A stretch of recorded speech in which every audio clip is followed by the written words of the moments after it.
La Côte d'Ivoire fait face depuis quelques semaines à une recrudescence de cas de Covid-19.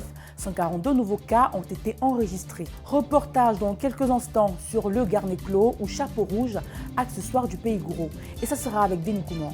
À Grand-Laou, un élève en classe de 3e est mort ce lundi suite à une bagarre entre deux syndicats d'élèves. Voilà pour la une ce soir. Bonsoir chers tous, ravi de vous retrouver pour le 19h45 et merci d'être avec nous. La Côte d'Ivoire fait donc face depuis quelques semaines à une recrudescence de cas de Covid-19. 142 nouveaux cas et 3 décès sont enregistrés en seulement 24 heures. Les précisions avec Henri Nomki. Malgré les stéréotypes, le Covid-19 fait son petit bonhomme de chemin en Côte d'Ivoire. Ce lundi, l'on a enregistré 142 nouveaux cas et 3 décès, ce qui fait un total de 165 décès et 1616 cas actifs. Les autorités recommandent le port du masque de protection, mais cette fois sans pression. Pas de limitation de passagers dans les véhicules, pas de contrôle systématique dans les espaces indiqués.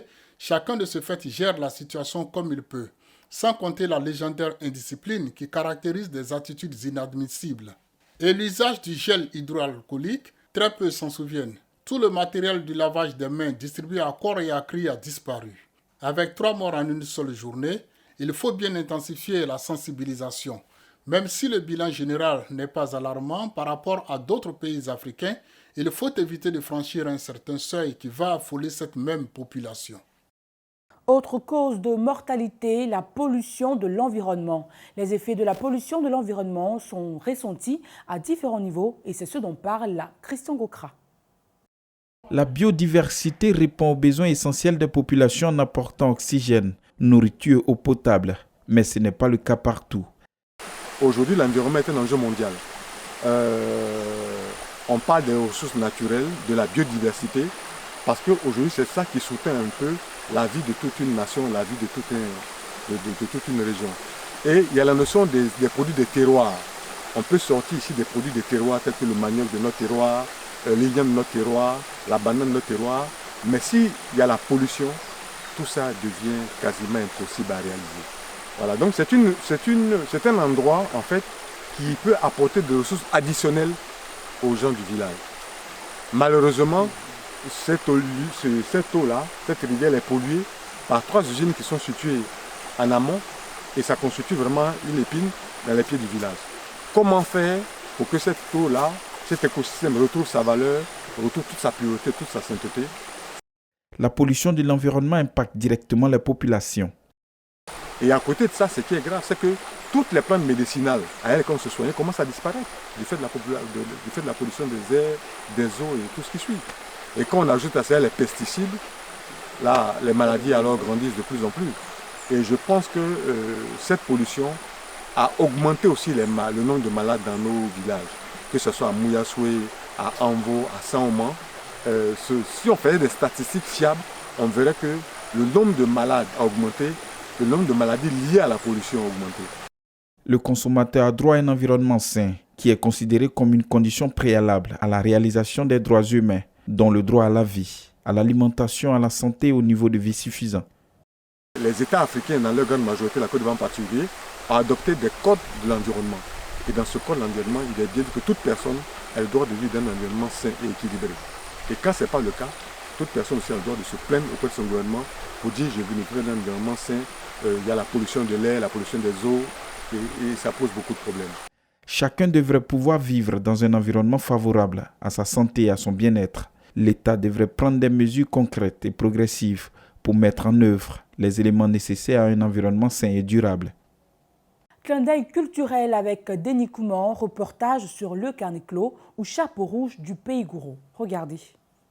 La Côte d'Ivoire est riche de sa diversité culturelle. Chaque région dispose de certains attributs, vêtements, accessoires qui permettent de catégoriser et d'apporter une classification sociale. En Pays Gourou, le Garnéclo est un accessoire bien connu, généralement de couleur rouge, avec des motifs au-dessus du chapeau. Il est fièrement porté par une élite. Ces chapeaux-là, c'est à dessiner juste les chefs.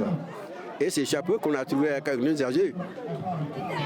Nos grands-pères qui portaient ça, tout fois qu'ils sont chefs, il faut porter ces chapeaux. On ne le porte pas n'importe comment.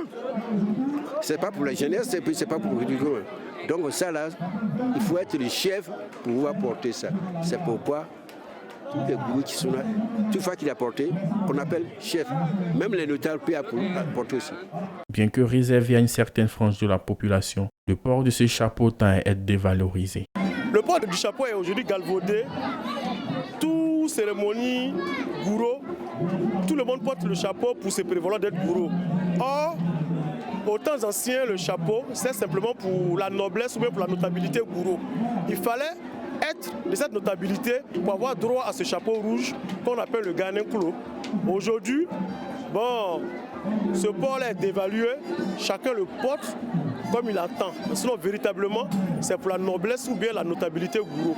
Dans les villages gourous, c'est plus respecté, puisqu'on se connaît, même on connaît l'origine de chacun. Donc quand tu portes, on va te rappeler tes origines rapidement. À l'instar du pays gourou qui a son Ghanaian Clos, d'autres régions ont leurs objets utiles et mythiques qui n'attendent qu'à être promus. Je le disais, il y a quelques jours, un nouveau cas de maladie à virus Ebola avait été détecté à Butembo, dans le Nord Kivu. Mais heureusement, les autorités sanitaires et l'OMS annoncent avoir mis en place des stratégies pour lutter contre la propagation de la maladie. Plus de 70 contacts ont déjà été identifiés, mais la riposte contre la maladie pourrait être ralentie par les conflits armés dans la région. Les autorités tanzaniennes, elles, ont décidé de créer une stratégie qui sera lancée le 15 mars 2021 visant à mettre fin aux mutilations génitales féminines. Criminalisée depuis 1998, la mutilation génitale féminine était encore répandue dans le pays malgré des années de campagne. Nous venons de l'apprendre il y a quelques heures, des constructions sont en démolition sur l'autoroute de Grand Bassam.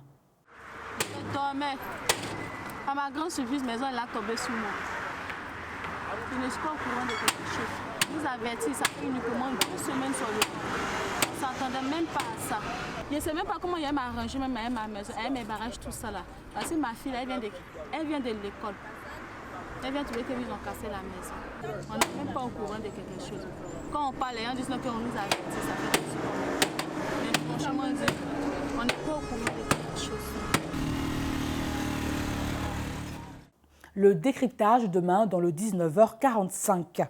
Terminons à Grand Laou où un élève a trouvé la mort suite à une bagarre entre 2 camps rivaux. Le récit avec Henri Nyamké.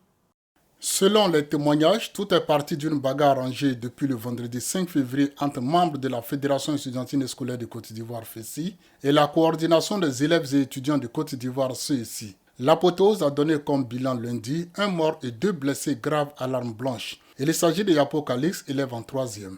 Mais comment pouvait-il en être autrement avec toutes ces choses bizarres qui se déroulent dans l'école ivoirienne depuis quelques années? L'élève n'a aucune considération pour ses enseignants, en un mot pour l'autorité. C'est pourquoi il peut anticiper en toute liberté ses congés de fin d'année.